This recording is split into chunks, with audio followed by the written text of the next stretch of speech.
fantastic show today. We are back. We haven't done this since March. March is when we met with Steve and Nan before our break. Oh my gosh. Isn't that crazy? Did not realize that. I know. I was going back and I was like, when's the last one we did? But it's been a second. So this is good. Hi, Catherine, Emily, Lauren, Susan, of course. First one in here, Kathy. Hey guys, good to have you here. Thanks for joining us. I hope everyone's staying cool wherever you're at. Scott and I got our fill of each other. Yesterday we were at training all day together. So it was so nice to just, I told him this morning, it was so nice to just sit next to each other and be in each other's presence and not have to be like on at all and have someone else do the training, which we missed Such good training. Yeah. Oh my gosh. We missed Dr. Joni there. Next time, hopefully she'll come up for it. So before we bring her on, we do, of course, want to say thank you to all of our new Patreon members. And since it has been since March, we have a few names to get out there. So our new associates are J, just the initial J, probably a secret agent, for the UK or something. Tiffany K, Mary Ann S, Teresa H, and Will S.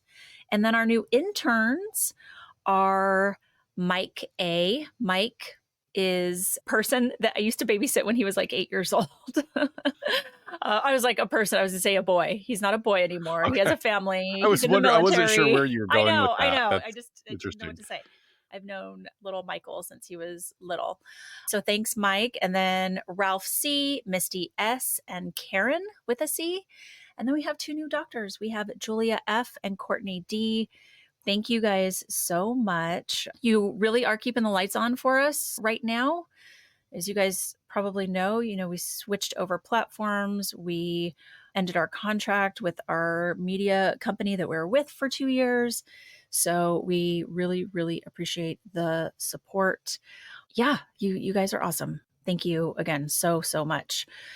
Anything else, Scott, before we bring? Yeah, I was just thinking on? it would be great if we did like Finland does when you get a PhD. For our doctoral levels, they should get a top hat and a sword. Oh, okay. Yeah, let me make a note. That's the way it should be. Send it to you guys. Yeah. Can we get a deal on swords and send those in the mail? Yeah. I don't know. Not sure. We can send a little cocktail swords from that tiki bar you and I met with your mom and my husband. 100%. That'd be cool. Yeah. Okay, I'm going to bring Joni in if you want to start on her bio. I am going to start on her bio. So, folks, this is a wonderful rematch and a re-welcome of Dr. Joni E. Johnston. We're really, really grateful to have her back after we had I think it's been over a year where we had a complete... It's like 2 years. Complete breakdown in our electronics. And she's been so patient and wonderful to agree to come back. Dr. Johnston is a practicing clinical and forensic psychologist, private investigator, love that aspect, as well as a wonderful author. She has been in practice for over 25 years. So clearly she started when she was, I think, maybe 8 years old. Something like that. I don't know how she worked that. Getting a doctorate at that age, it's possible, I guess. But she has managed to work in prisons, courts, hospitals with both offenders and victims. She currently evaluates mentally disordered offenders being considered for parole and provides expert testimony in criminal and civil litigation, where the expertise of a forensic psychologist can help shed light on vital, pertinent issues. She's also a workplace investigator of misconduct allegations, including harassment, discrimination, and violence. She's the real deal. And hang on, we're only halfway done, Joni. She also writes a blog for Psychology Today, which we use her material all the time for resources. Oh. She also hosts and produces the YouTube channel Unmasking a Murderer. So please go over and subscribe to that. And she's been interviewed on numerous crime shows, podcasts, documentaries. Are you still an adjunct professor at Alliant? I am. You are? Okay, I am, yes. Okay. I was going to reach out to see if that was still something that you were doing. My alma mater, Alliant University, of course, an LA campus and a San Diego campus. And she's in their psychology, public policy, and law program. And she volunteers with the Cold Case Foundation. I don't know where you find the time. Media appearances on all of your favorite shows, guys. 2020s, The Monsters Among Us, 48 Hours, A Lie to Die For, Mark of a Killer, and Exhumed. Dr. Johnston, it's been way too long. Welcome. It's so good to see you. Thank you. I'm so happy to be here. Yeah, I'm just delighted to be here. It's good to see your smiling faces. And thanks. I know it's been, Scott and I were saying we were at the LA chapter ATAPS training yesterday when Kevin Cameron from Vitra came down from Canada. And I was like, I think last time I saw Joni was at ATAP a couple of years ago in yeah, I person. probably was. Yeah. Yeah. Yep. Yeah. How have you been? Good. Busy, which is always fun. I love what I do. So being busy is always kind of a blessing in a way. Sometimes I get spread a little bit too thin, but that's certainly self-induced. But I don't Tell us want to give about up it. stuff. Yeah, I know. So I don't want to give up things. And so I'm trying to juggle like we all are. Yeah. Yeah, I could completely relate to that. Like I probably would do better if I just trimmed down a little bit of everything that I do, but then it's like I don't want to let go of it. I love doing this and I love doing all the aspects. So, yeah, we love being curious people who are passionate about our work. So, Absolutely. Dr. Joni, since we had our brief episode with you a couple of years ago, that was just the beginning, but for all of our new listeners and our returning, can you tell us about your journey to this career? Did you come to this career from another area? What brought you into psychology? And then what tripped you over the doorway into forensic psychology? Well, of course, back when I was growing up and going to graduate school, which was a million years ago, there weren't programs for forensic psychology. So I think I always knew that I wanted to be kind of a forensic psychologist, but I didn't really know the name of it. So my background is in clinical initially, as I think many people share that experience. But I will also tell you that my mom was a diehard true crime watcher. Oh, So I okay. grew up Oh. watching, Hawaii Five-O and Ironside. And I mean, at one time we were on a family vacation and we had to go by this house where a big murder had been committed. Like this is like my mom. So She's my person. exactly. Yeah, she obviously is mine too. And Right. then when I was 14, we were on a family vacation and I picked up Helter Skelter at like a used bookstore and read that and was just completely puzzled and intrigued and horrified and all the things that we feel reading books like that, which is why would somebody want to hurt somebody that did nothing to them? I just could not get my head around that. And then last I guess part of the journey is when I was a senior in high school, Ted Bundy escaped from a jail in Colorado and made his way down to FSU, which was relatively close to my house. And I was around that age. And so it was just a huge, huge media frenzy and circus and just, there's just so many stories about him as there still are. And I think that really did it. I mean, I think that really consolidated my decision to go into trying to understand, I guess, a criminal mind and also looking to try to answer questions where law and psychology intersect. Thank you for that. That's such a wonderful example, especially we don't hear everybody in our field coming to it from that sort of early interest, but I love that, especially those are shows that I can relate to, Hawaii Five-O and Ironside. And yeah, and now they're playing all of those on catchy TV again, which has been wonderful. I don't know if it's across the country, but in Southern California, it's been great to watch those. But I'm really fascinated by this. I can see the intersection of how the private investigation aspect joins up clearly. I mean, there's an intersection there. But how did you find that? Did you actively seek that out? Tell us about how that folded into your career. I did a lot of workplace investigations. I had a partner, kind of an informal partner, because I think attorneys can't formally partner with people who are not other attorneys, but we did some joint work together.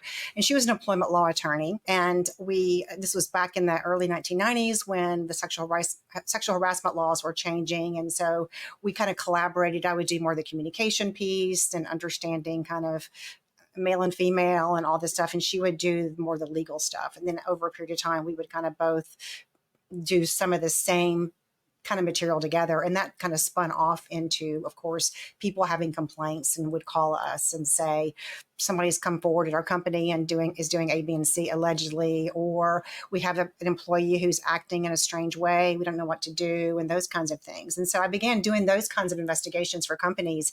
And some of the times they didn't want to have an attorney involved because I think they were concerned that it would become litigious early on, or that maybe the person who was investigating would be so concerned about lawsuits that they would forget about the sensitivity issue or the interpersonal issue.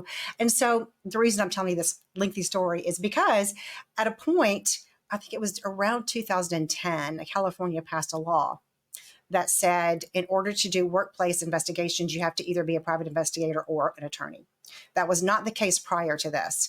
I had been doing these investigations since 1996. And so there was a grandfather period of time where if you could show that you had done this and have people, kind of write letters saying, yes, this person's done these investigations for us. If you passed the, private investigator licensing exam and those kinds of things, you can get grandfathered in. And so I had always been very interested in, kind of the private, I did never done, let me first of all say, please don't call me to, if you're going through a divorce and you're looking for somebody to spy on your husband, because I've never done that kind of private investigative work. It's always kind of been in the workplace misconduct and harassment, discrimination kind of issues. And I definitely consider myself to be more of a forensic psychologist than a private investigator, but I love doing the training because you learn a lot about, I'm really interested in obviously psychological autopsies and equivocal death investigations and those kinds of things. And there's some overlap between the two. Well, it's kind of a brilliant idea. I think I don't know how uncharted it was at the time, but for an attorney to essentially have a psychologist working hand in hand with them on some of these cases, and then eventually that evolved into, getting licensure as an investigator. But I think that's brilliant for probably a lot of different types of law to have your go-to mental health psychological professional to be able to explore some of these cases with. I mean, one, it would make a fantastic television show with, the attorney and the psychologist working out of the same office and investigating. But is that unique, or did a lot of attorneys sort of have their go-to psych person on retainer for them? No, I think it was pretty unique. I mean, it was in Dallas. We started the company in Dallas. And I think because there was 1991 Civil Rights Act that was passed, there's a lot of fear and concern, as you can imagine, because whenever there's a change, people are afraid, whether we think the law is for good or for ill. There's a lot of fear and concern about that. So there was a lot of fear about this kind of training and what this is going to mean, and false complaints, allegations, and just a lot of, I guess fear. I mean, You can say drama, which sometimes I felt like it was drama, but also legitimate fear for people because not knowing how to navigate that in HR, not knowing how to navigate those. And so I think that my partner at the time really saw that it would be advantageous to have somebody on board who could handle some of those fears and address some of those fears in some of the work that we did. And we really made an effort to address those things up front, because oftentimes, the audiences we were talking to were pretty hostile. Sure. At least initially. And so trying to diffuse that and make people feel more open to listening and understand that, it doesn't just happen to women, but if it's just happening to women in your workforce, well, you have moms, you have sisters, you have wives, you have people that you care about. And so this is a way for all of us to have a better workplace.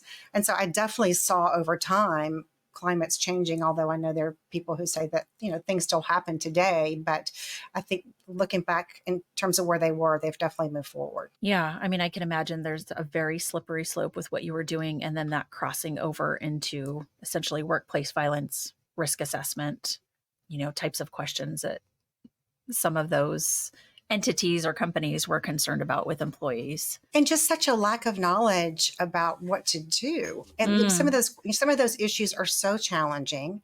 And I think now they are very challenging to deal with. And also, I think, oftentimes, certainly back then, the person who was the manager was the best technical person, for example. So you worked your way up and you were a great accountant, you're a great engineer, you're a great, IT person, you got promoted to manager. Well, that's a completely different skill set. And I mean, now I think there's much more awareness that people need management training. You have to have certain interpersonal skills. Absolutely. But back then, and so a lot of times things would just get ignored. Yeah. Because people had no idea what to do. I remember a big one. My mom, who was an elementary school teacher in northern Alabama for decades, really, really highly renowned. She was just a great, very humble, wonderful woman. And she worked in one particular school with a really difficult principal. And it was bad for everyone. And this was in the 60s. So you can imagine in the 60s in a rural area. But the one thing, she went to the library. I love my mom. She was like, this is like, proto researcher. So she goes to the library and in her nice Southern accent asks the librarian, like, I'm just really having problem as well as my colleagues dealing with the new principal. And this librarian goes, there's a new book out. I want to give this to you. And it was called The Peter Principle. And it was about the theory that without that sort of management training or helping people evolve, that people will rise to their level of incompetence. So a person who's wonderful in one position gets promoted without any support, and they completely flame out and they make their lives miserable. And it's part of my day job has very much that in the conversation of like, okay, you're going to promote to supervisor. We want to help you be a supervisor. Let's teach you how to be a supervisor so that you don't get stuck with these problems with HR and interpersonal conflicts. Yeah. It was really astonishing. And like you said, that some of these issues are very tricky to deal with for anybody. But if you don't have any training and you don't understand that, one of the things that used to be so challenging for me, and I understood it as a psychologist, but one of the things I ran across so many times is you'd have one person who was not performing or, a problem in some way. And the solution oftentimes, let's train the entire group as opposed to dealing with it directly with that person. Yeah. So everybody in the office, and everybody in the office knew who was this whole message was being targeted to, as opposed to talking to the person directly. And of course, people who are there are resentful because they're there knowing they're talking to Jan or John or whoever, and and yet everybody's having to sit there and listen to this, and the person who's the message is meant for, you're not even sure this person's getting it at all. They're probably likely not to get it. Probably. That's the problem. They're like, who's this for? Exactly. Well, I know they're not talking to me. Right, they Must can't be. Somebody else in here. It's not me. Yeah. So Susan, one of our listeners and followers, watchers right now, was talking about how the military gets it right in terms of the leadership training. And I was thinking the same thing. And let me guide us back to just a couple of other things that you do, Joni, but it's all so interesting, especially when you do like get that ramp up to workplace violence. But you also have the YouTube channel, Unmasking a Murderer. What has it been like for you to sort of, like us, step into this crossover world of your profession and then true crime content for people that are super hungry for it? It is an ongoing honor to do it. I have not done a very good job of being consistent, and that's on me completely. But that's one of I think the challenges for having so many different irons in the fire. Yeah, is trying to find a time, being a practicing psychologist, as both of you are as well, trying to do that and then still do the content. And I think the other challenge, biggest challenge for me, it is always trying to take a story and make it interesting, but also educational. Yeah. I always kind of tell myself that the true crime story needs to be the beginning of the story. And now we're heading into something that's going to be helpful to somebody, to figure. So I'm always trying to, that's something that I like agonize over, am I being fair to the family? Am I communicating a message that somebody can take something and then say, okay, this can help me in this way, or this is something I didn't know. And at the same time, as I mentioned before at the beginning of the show, I was a true crime aficionado before I ever became a psychologist. So I understand that, true crime stories are interesting. Yes. I listen to them. I listen to podcasts every day. I watch them on TV. So it's just trying to find that balance is something, but I love it. I really, really love it. And I love networking with people like the two of you who are, I think, just doing an amazing job. Well, thank you. Yeah, it's, the story is being told by a gajillion people, right? So it's what can you add? What's the piece? And I think for all three of us, how can we provide something educational? You currently doing work at a grad school, and I've taught grad school before. And, Scott and I have different ways in which we love to mentor early career psychologists and students. And, it feels like another way to be able to get sort of that need met for us as psychologists wanting to put the right information out there. But even if you're not consistent with it, you still are doing that with opportunities like, like this, but, also, when I see you on Surviving the Survivor and, talking about certain cases and adding your 2 cents, it's really, really valuable. I hope so. And I like to think that it is. I mean, I certainly listen to other people, former police officers or homicide detectives, medical examiners. I learned a ton. So, and I think one of the wonderful things about true crime being so popular is I think that people are less likely to be bystanders and more likely to get involved. Right. And to take a personal interest in it. And I think that is one of the biggest gifts that the true crime boom has given to all of us. Yeah. Is that we pay more attention to things, I think. For sure. Well, and then you even went so far as to put out a book that is about serial killers and questions that true crime fans ask. Was that just, I mean, sometimes Scott and I do an episode because we're getting so many questions about this. I could see that being a book of getting these questions over and over again, or seeing them over and over again, and just really wanting to consolidate for folks in one area. I mean, is that what, your sort of inspiration was for putting that out there? It really was. I've been writing for Psychology Today forever. Yeah. And I've been so lucky in having just a pretty consistent readership. And I would often get some of the same questions over and over again. And I have always been interested in serial offenders. And so I do a lot of research in that area. And so I kind of kept track of these questions I kept getting over and over again. And then I would also write down questions that I wasn't sure the answer to. I mean, I would have to keep up with the research and do all that stuff myself. And so when COVID hit, I really thought, okay, I'm going to sit down. Initially, it wasn't going to be a book. It was just going to be, okay, just for my own benefit, I'm going to make sure that I'm completely up to speed on this. And so when one of my readers asks me a question about this, I'll know, I'll feel really confident that I know what to say. And I ended up really having fun. I love to write. So I love to have written. There you go. Yes. That, we love to have written much more. Yeah. But it ended up becoming a book, but that is absolutely was the impetus for it. Very cool. Scott, should we move on to psychological autopsies? Get into our topic we teased everyone with? I definitely want to spend the rest of this time on your specialty of psychological autopsy. And, like we say often, the wonderful thing, or one of the wonderful things about this career of psychology as a professional, we get to go so many different directions. And even within those pillars of one specialty of psychology, like within forensic psychology, there's so much more. So tell us about psychological autopsies, how that occurs, when they're needed, what starts the process of initiating one of those? Yeah, psychological autopsy is not as commonly known here in the US. It's very commonly known in countries like India, for example, where you oftentimes will see them being conducted, people testifying about them at criminal trials and those kinds of things. But in the United States, psychological autopsies originated in the late 1950s, early 1960s, originally as like a research tool.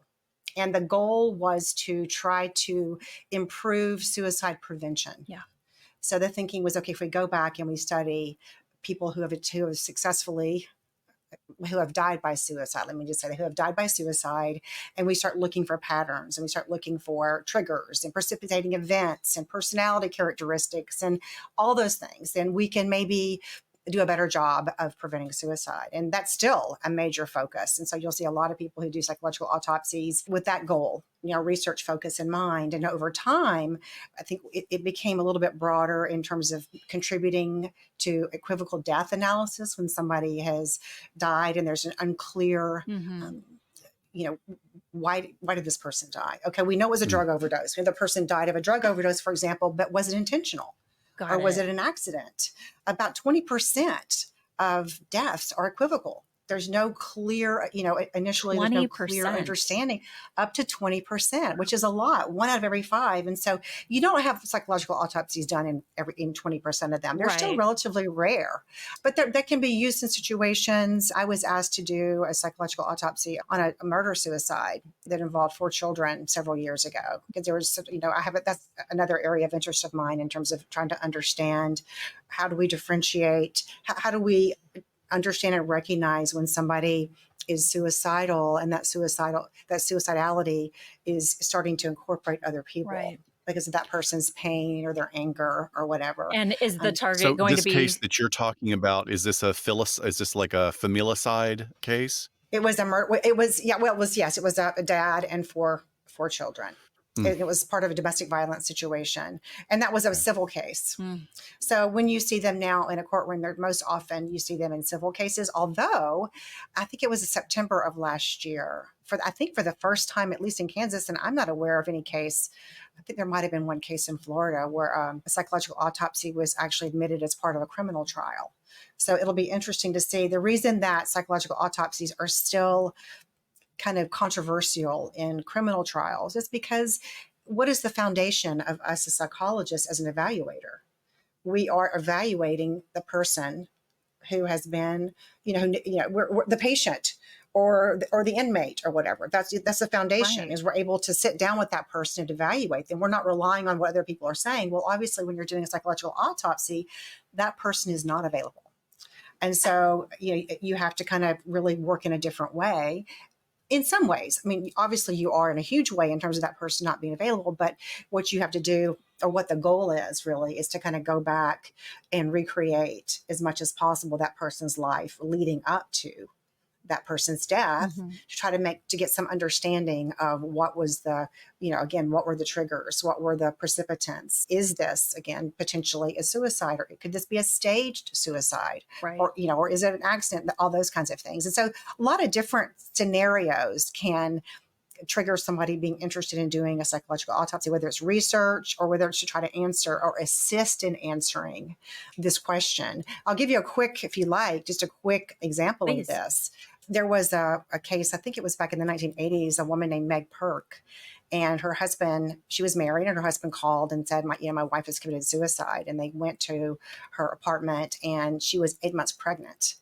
And she was she had been hanging apparently from a balcony, and her husband had cut her down and said he did all these, CPR and those kinds of things. And she was not, she could not be saved. And he showed them, she didn't leave a note per se, but she left this, which he thought was a suicide note, kind of a poem that was very dark. Mm-hmm. And at the very end, it says kind of, in the end, she died. I mean, it was a very dark and depressed poem and those kinds of things. Now, her family said, no way. There's no way she would commit suicide. There's none, And this is one of the things I think that's challenging for families and also for law enforcement. Sure. Because so much of the time, a family might suspect that there's foul play involved. And yet, oftentimes as well, the law enforcement will respond by saying, "Oh, this person is grieving. They can't accept that that their family member is dead. They feel so guilty. All these kinds of things." And so they immediately kind of dismiss that, or the dispatch 911 person calls it in, or when the 911 person calls, then the dispatch calls it in as a suicide. Right. Hey, there's a suicide on 34th Street. So you're already priming that officer's exactly. thought. Yeah. Exactly. And so what can happen is, the officer goes and looks, and yes, there's somebody there. And they say, yes, I found my wife. Like in this case, I went to take a shower. We had an argument earlier. She was really upset. I came out. I couldn't believe it. I'm devastated, et cetera, et cetera. Again, her family said there's no way. Yes, she was depressed when she was a teenager, but she wanted to be a mother more than anything in the world. She would never do this. Well, the case ended up being closed. And ruled a suicide. And several years later, this same man was convicted of several burglaries and all kinds of things, and an investigation opened. And I'll kind of fast forward this. This was not a case I was personally involved in, but it's an example, I think a pretty good example of how this could work. They revisited, based on some kind of strange things that he had said, they ended up revisiting his first wife, because he had remarried and he had kids. And they ended up exhuming her body. Mhm. And it became so apparent a couple of things. Number one, they realized they had never shown the kind of quote suicide note to her family. And when they did, they realized this was a poem she had written in high school Oh my gosh. that had been shown to law enforcement as evidence of her, her suicidal thoughts. Wow. They Oh my found gosh. they And found she was how old at the time of death? I think she was maybe 24 or 25. So this had been Ooh, 8 or 9 wow. years. So this Wow. was not a suicide note, right? And this was No. something she had written back in her teenage years when she was going through, maybe she was depressed as a Right. teenager, but she had written her grandmother a letter. I can't wait for you to meet your new granddaughter. I mean, there was no indication whatsoever that she was depressed. I mean, most women who are, if you're going to commit suicide, you don't do it when you're 8 months pregnant. Yeah, that's it's just pretty very, rare. very unusual to do. They also, at that time, went out and tried to duplicate her hanging and realized that the balcony handrail where she was allegedly hanging would not support her weight.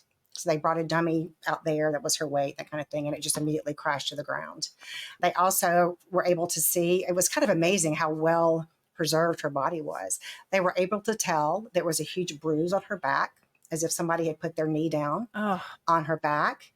And her mark across her neck, as opposed to being vertical like you would expect if she was hanging, was horizontal. mm, And so they ended up thinking that she was strangled to death with a belt. sure. And so he was eventually convicted of that. But I think it just shows that, it's so easy, I think, to assume that what we first hear and how it first appears is the truth.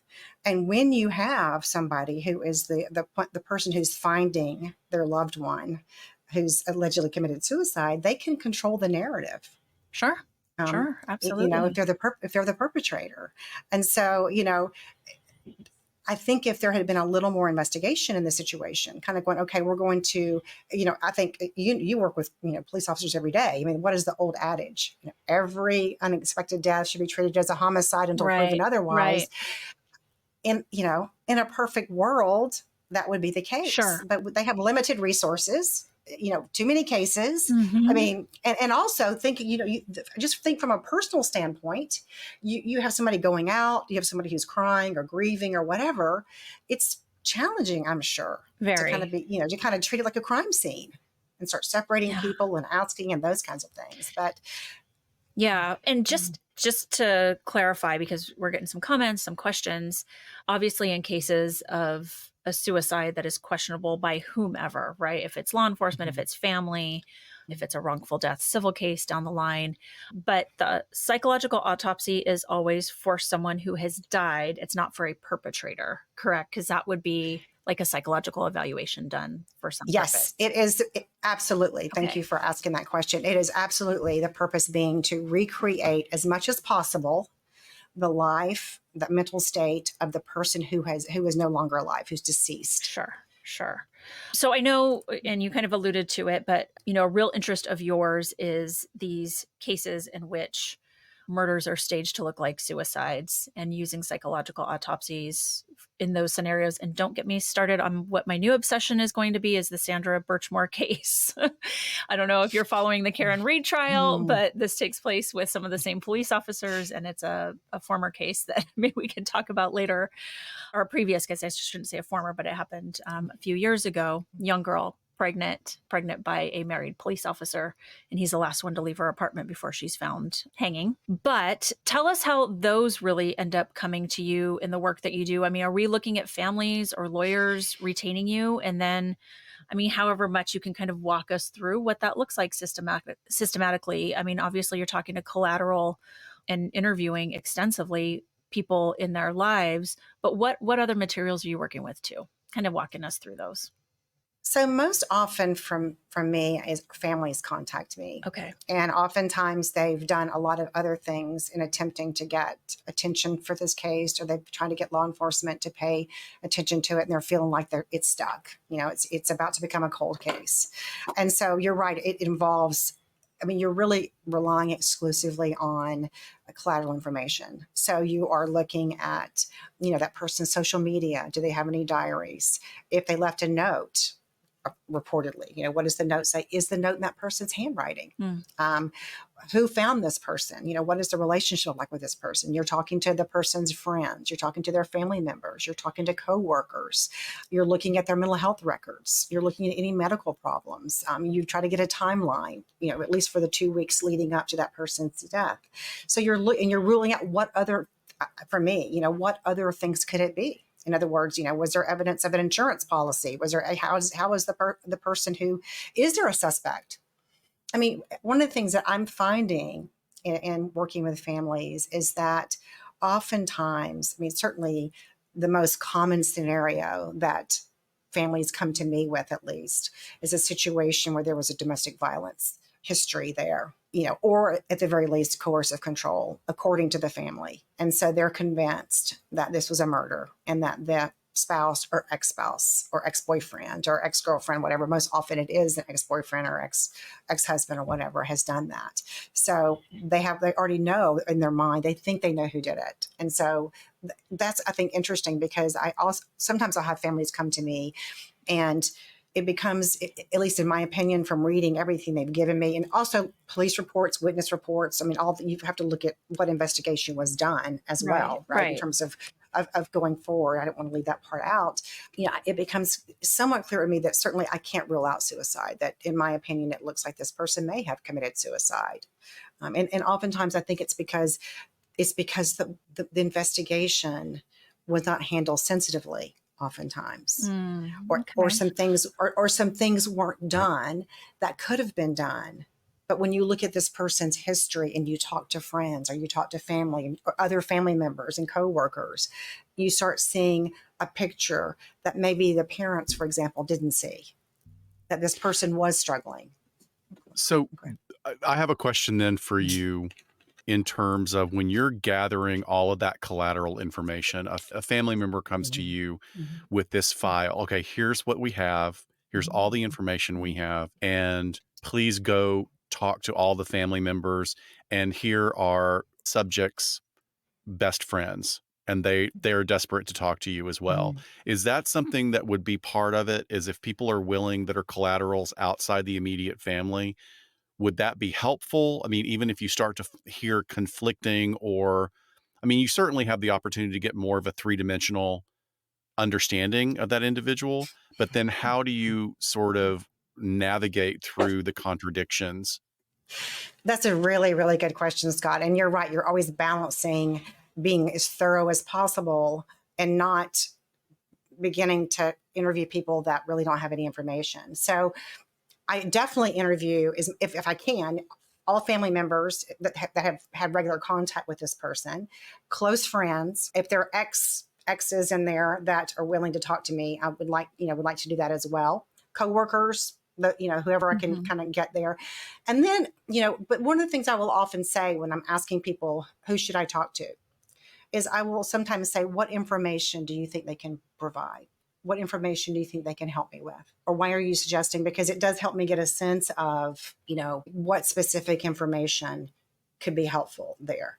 Because, sometimes people, which again, I understand, I have suicide in my family. I've been through it. So I know how heartbreaking it is. And sometimes people will say things like, well, I just want you to know what a wonderful person she was. Yeah. And that's information that's very important information. They don't have to tell me that. I mean, the fact that they're coming to me and they're so dedicated. I mean, I know that they're a wonderful person, but it isn't necessarily going to help me move that investigation forward, or It might start confusing things. So part of that fact pattern is you have to ask people when you're interviewing them, how much contact did you have with them? When was the last time you spoke with them? What did they say? So that's part of that information that you gather in terms of weeding through.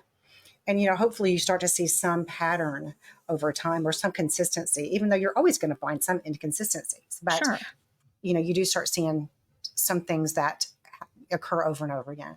So the family comes to you, says, we don't think law enforcement got it right? And then let's say you come to the conclusion that the family has, that law enforcement didn't get it right. What then? I mean, I guess it depends on the situation, if there's litigation or, something going on. I mean, I wish I could say, and then I just call up the district attorney and say, Book them, Dana. This is Dr. Whatever. Joni. I Exactly. figured it out. Exactly. Yeah, that's right. Let me tell you how it really happened. No, sometimes it really is. And when a family comes to me, I will say, again, what would you like to happen, and what do you expect would happen, and what do you think is realistic? Yeah. Let's talk about that ahead of time, because I don't have any big pull with any district attorney or whatever. So I'll make that clear up front. So what I can do, depending upon so sometimes I just say, I just want to know. I just want to know what you think. Am I going crazy? Whether anything happens and sometimes I've had people come to me and say, I believe my loved one committed suicide. I want to understand why. Yeah. I want to try to make sense of that. Okay. And I think you can help me do that. I can't do it. I'm too close to this. So it's not always that I think my loved one has been murdered or whatever. But let's say that the person comes to me and I do a lot of, do my part of things. And I think, wow, this just doesn't make any sense to me. From a suicide, I can't find any, because you're also comparing the information that you've gotten with what we know about suicide. Right. So you have this database that we all know about, exactly, that you're comparing to. Is it likely this person committed suicide, not just in terms of their behavior, but in terms of what we know the risk factors are and all those kinds of things. So then what I do is we have a conversation about, what are the avenues? I mean, I can write a report that you can then submit back to law enforcement. You can have a conversation perhaps with a detective and say, what would you need to reopen this case? What evidence would you need? We can talk about going to the media. Yeah. And, pitching a fit, essentially, in that way. I mean, I can't do that necessarily, but I can help you do that. We can, do you want to try to go around your local police officer and go to the district attorney or go to the state? I mean, sometimes it's just a matter of saying, what can you do? What's going to work? And sometimes you can't do anything. Mm-hmm. Right? I mean, sometimes it's like, yeah. I mean, I've been involved in cases where I just wanted to pull my hair out, because it seemed to me that at the very least, there was plenty of evidence that the case was not investigated properly. And, and sometimes that's where I think sometimes we, for families where I end up really thinking that person did commit suicide, sometimes I think it's not a matter of denial that person may have harmed themselves. It's the fact that there wasn't enough done. Sure. For the family. Yeah. It was the investigation was so lackadaisical that it was like, well, if the person hadn't done it, if they had been murdered, nobody would know. And they're probably right. Well, and there's no indication at all. I mean, the person's history is so consistent with the suicide, with the fact that they may have done it. And that's why it's like crystal clear that someone with your background, who's a psychologist and a private investigator, can give this one-on-one attention to the case, unlike any homicide investigator can, even though they are, very well trained in their craft in a different way than, an investigator or psychologist is. But the family is getting that personal attention to the case. So it hits home when you say, even sometimes they just want to know, okay, I know they did die by suicide, but why? Because I see clients like that too, especially working in law enforcement. We do have high rates of suicide, and I see coworkers and peers that are like, help me wrap my head around this, and sometimes it's just a lot of, like you said, going back to the research, some psychoeducation on what folks who are having suicidal ideation are like, because not all of them show signs. They are very, very good at hiding it if they want to. And hence the reason we do see, maybe families unwilling to believe that is what happened. So what a wonderful source of resolve. I don't know if comfort's the right word, that you can be for a lot of those families. It's such a painful process for families, especially when you have parents who have had children who they've lost in this way. And I think that's where the families who've come to me and who've said, maybe my daughter or my son did commit suicide or did die by suicide, I need to understand it. I need you to help me understand that. That tends to be the relationship most often. And I understand that. And I think you're absolutely right. There is no way that anybody can prevent somebody else from taking their life if they're absolutely determined to do this. Right. One of my very first encounters with suicide was this woman who had plans to go see her first granddaughter who had just been born. And she had a plane ticket, and she had, made all these arrangements, and her daughter couldn't wait to see her. And she had a history of suicide, of attempting suicide. And she had some things happen in that week. And it was just devastating. Yeah. I mean, as somebody who was more on the outside, it was just devastating. And you think, who would ever think? And I think if this person had, I don't know, if there had been some intervention at that minute, that very Totally. minute, 'cause sometimes it's impulsive, this person would have maybe made it through. That doesn't mean that anybody would have known that, Right. or predicted that, or could have done anything about it. But yeah, you're right. If somebody is determined to do that, then there's lots of things we can do to offer support to people who are in pain and who are hurting.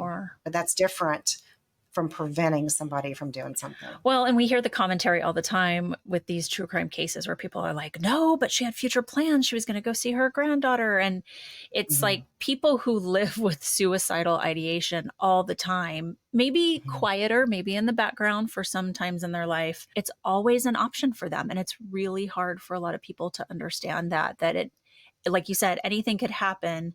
And then maybe that comes to the forefront of their options for dealing with whatever is going on. I did want to ask you, do you find that your services are sought in this area for people who are missing, where they want to know, is this possibly like they walked off to go die by suicide? Or, should we be worried that they have been kidnapped or just dropped off the face of the earth? What about with missing persons? Well, that's so interesting, Shiloh. I can't think of anybody that's ever come to me with a missing person that they're concerned about, which is so interesting you say that, because actually in my little community here, recently we had a missing person. This is not in any way related to my profession, but we had a missing person, and the daughter was posting on the community bulletin board and that kind of thing. And they couldn't find him for a few days. And the whole community was trying to rally, and it ended up with that he had died by suicide. Yeah. And so it was just so tragic, because I think the family had some suspicion of that just based on some of the things that they said, but it was still, a huge, huge, huge shock. I think it would be interesting. I would have to really think of that through and be clear about that, because if somebody's missing, I would certainly not want to in any way close the door on that person, looking for them. That makes sense. Continuing to advocate for them. You know what I mean? So I would be very reluctant, I think, and I'm just talking off the top of my head since I haven't encountered this, to do an autopsy on somebody where somebody is missing, because first of all, we don't know where their life has been like. Right? How long have they been missing? What was going on ahead of time? So I think that's a fascinating question. But I like I said, the last thing I'd want to do is to, again, somehow discourage, even in terms of my thinking, hey, don't look for your relative. They're probably, went off and based on their history. Yeah, I had done a consult a few years back. I was friends with a police chief of a small police department up here in Los Angeles County. He and I had worked together as police officers before, but he became the police chief. And they had a quote unquote missing hiker in their city whom was very involved in the community. Actually, I think was related to maybe a police captain at the police department, hence the special phone calls being made. But what they did is they said, we would just like your opinion consult. The family doesn't want to participate in interviews per se, so it definitely wasn't a psychological autopsy, but he just learned of a very terminal medical condition, yet he's an avid hiker. It was really interesting, like the little tidbits that I was getting, that obviously the police were kind of torn. Like, is this guy lost in the woods? Did he go up there to die on purpose? Was it an accident? So I did what I could with the materials that they gave me, and, offered my opinion with a lot of disclaimers, of course, because because there are so many options. This person could have been lost, and then no, please don't call off a search. Certainly. Exactly. It's one thing if the person is found. Correct. And the person is now deceased. Yes. And the question might be, did this person intentionally go off? And, I think that's a situation where, depending upon the facts, right. Somebody might be able to have a pretty educated opinion, at least about that. Correct. But you're right. Obviously, you're thinking you want to be like, how are you going to use this information? Because the last thing you want is to be like, okay, let's call off the search because, you know, Yeah.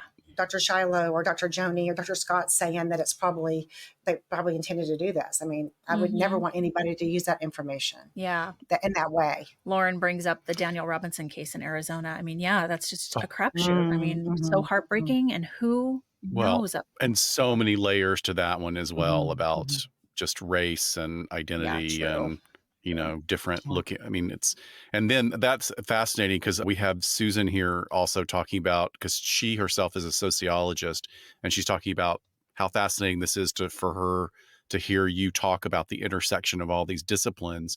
And then on top of that, for me, I think about the research that Shiloh and I did for a couple of episodes about the intentional missing, because there's so many discussions about when people disappear. Well, maybe like, and Maura Murray is a big one that has been around, you know, that story's been around for so long. And people talk about like, was this intentional? Well, I don't think it's intentional when someone's car is crashed into a tree and the door is still open. And, Right. you know, that's just not very likely. But I love the idea that we ask these questions about the motivations and what was happening at the time. What were the triggers? What was leading up to the triggers? Because as of course, what's ringing in my head right now for all of these things is Kevin Cameron, which is his sort of tagline is, the pathway to violence is an evolutionary process. No one ever snaps, but it doesn't have to be just to violence, or it can be about Absolutely. violence to self. Yes. You know, of course, we understand that people with personality disorders may, in that impulsive moment, just be attempting to engage in self-harm and maybe some attention seeking. But even those attention seeking behaviors could result in a completed suicide, which would, you know, be Absolutely. very unfortunate. And it's interesting you were talking about that because, as you know, there's this intersection. There have been several psychological autopsies that have been done on mass shooters, you know, because again, there's an attempt to prevent Sure. those from happening in the future. So trying to understand and also not just, certainly prevent them, but look for intervention points along the way. Correct. Yeah. Because there are always intervention points along the way. What could have been done? I think when you say Mhm. that, it makes me immediately think of the Las Vegas Yeah. shooter, the country music. What Festival. was the documentary? 11 minutes. 11 Yeah. minutes. And for so long after that horrific event, there was no information on the guy. Like, no, he was almost like a cipher. You know, Mhm. no one could provide anything. And thankfully, you know, over time, more information has come out that really paints a picture of course, this person was on the pathway to violence. It was almost completely Textbook. inevitable that it was going to happen. Yeah. Yeah. But if they had not continued looking at it in the way that you do in your profession, it would have just been left open-ended with no data, no resolution, and then the potential for others to act out in this way. Yeah. So, is there a certification process for doing psychological autopsies? What's There training like? There is. I mean, it's the American Association of Suicidology provides a training. That's the one that I went through. Oh, how cool. And, you know, it kind of varies. It used to be 3 days of training. And then the training is so interesting. And they're very, very thorough. I'm not sure if it's still 3 days, but it was 3-day training. And they gave you just like, because it's a very systematic process to go through. I'm not sure if I've been clear about that in my rambling about all the different cases and stuff, but it's a very systematic kind of process to go through. And it's a wonderful training. And then what you have to do is you have to then do one, right? You have to find your own. And that can be a challenge sometimes because, you know, and so what I've heard, I mean, this may have changed because I went through it, I think maybe 5 years ago, maybe a little bit longer than that, is I think about of the people who went through it, about 90+% never got certified. Because they couldn't find their case. They couldn't find that case. It's kind of difficult. And there's a difference in states in terms of how available that is. I was very lucky that I had some civil cases so I could kind of do it under that umbrella, but it can be challenging because it is a relatively new process in terms of people's awareness of it. And again, there's this kind of, you know, it's still new and it's still controversial. The research, we need more research, I think, in terms of how reliable is this if the three of us did a psychological autopsy on this person, are we going to conclude the same Right. thing? Right. And so there's a lot of, I think we need to continue to do as much research as we can. But the process itself, I think, is really is sound, and it's very solid and based on some very good research. It's just a matter of and then also what can you do with it? Once you make that opinion, is it admissible in court? Mm-hmm. Is law enforcement going to listen to you? So it's becoming an advocate for the family from my point of view, in terms Right. of if I do think it might be a death by homicide, then helping them brainstorm. They're the decision makers in terms of what we do with this information. Sure.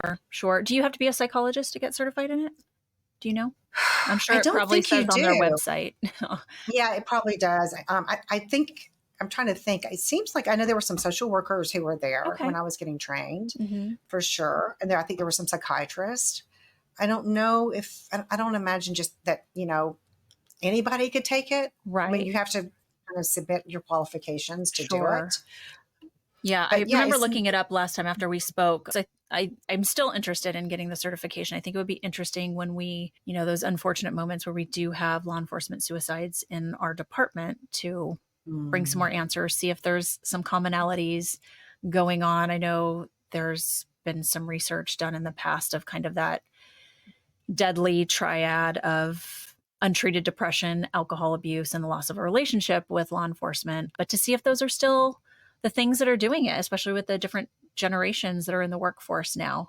That would be really I think that would be a huge service, Shiloh. I really do. And also just in terms of your department or your, because people can develop Of subsets course. really within their own, Yeah. department and those kinds of things, and see Indeed. if it is just consistent. Yeah. What's next for you? Anything? You got any videos coming up on your channel? It's been a little while. I know.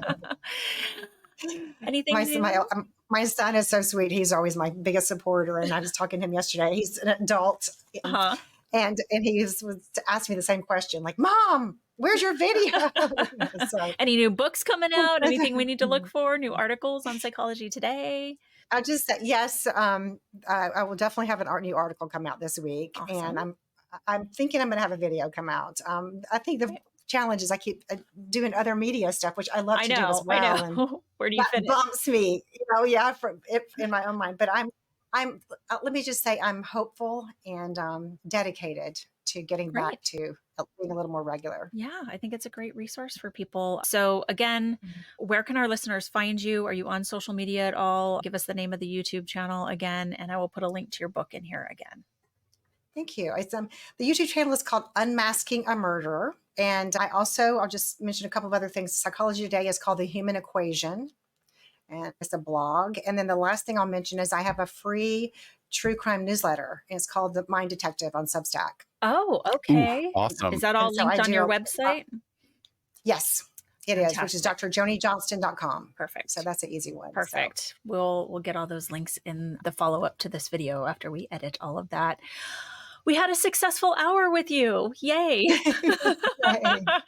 We actually streamed the entire time, and it's recorded. Yay, accomplishment. I know. I've done it. I told you. No, I've done it. I've done a whole interview before. Well, I did one time, I think I told you, and didn't hit the record button. Yeah, it happens. An hour into it, I'm like, do I tell this person? I know. When you're the one responsible, it's like, oh, worst feeling ever. It is. Well, thank you for your time. Fun. This was great. It's so good to connect with you. Hopefully we'll see you maybe at a training soon or something. But this was wonderful. Are you guys going to ATAP this year? And I'm probably not, just because I have a trip around that time. But I keep telling Scott we need to find the year that we both finally go together. Maybe it's next year. 2025. Yeah. I actually just canceled myself. Oh, did you? I had registered and everything. And the same thing, one of my daughters asked me to go to London for a week with some other moms and daughters. And I'm like, I'm not missing that. We're going to London. No. When are you there? In September. I'm going in September. And so it was like, okay, when my daughter, who's 23, asked me to go on a trip with her, you drop everything. I am throwing ATAP under the bus. Yeah, it's like, well, we will. Well, is it at the same time as around the 20th? Because that's when we're at CrimeCon UK. Yeah, it is I don't know. I think we I don't get know. in. I can't think of the dates right I now. want to say that whatever that weekend is around the 20th of September is when the event is happening over there. So Scott and I will You be guys are there going to, around there. Yeah. oh, Yeah. nice. Well, I'll Yeah. let you know if I'm going to be over Okay. there. Sounds So Please good. do. Yeah. I Yes, please do. will. We'll buy I you a will. pint. Yum. Yeah. I'm in. I'm a big beer drinker. So, All right. Well, thank you so all much, right. Dr. Johnson. Great to see you. You're Thanks welcome. everyone for being here. And we'll catch you next month. Take care, guys. Bye. Bye, everybody. Thanks, folks.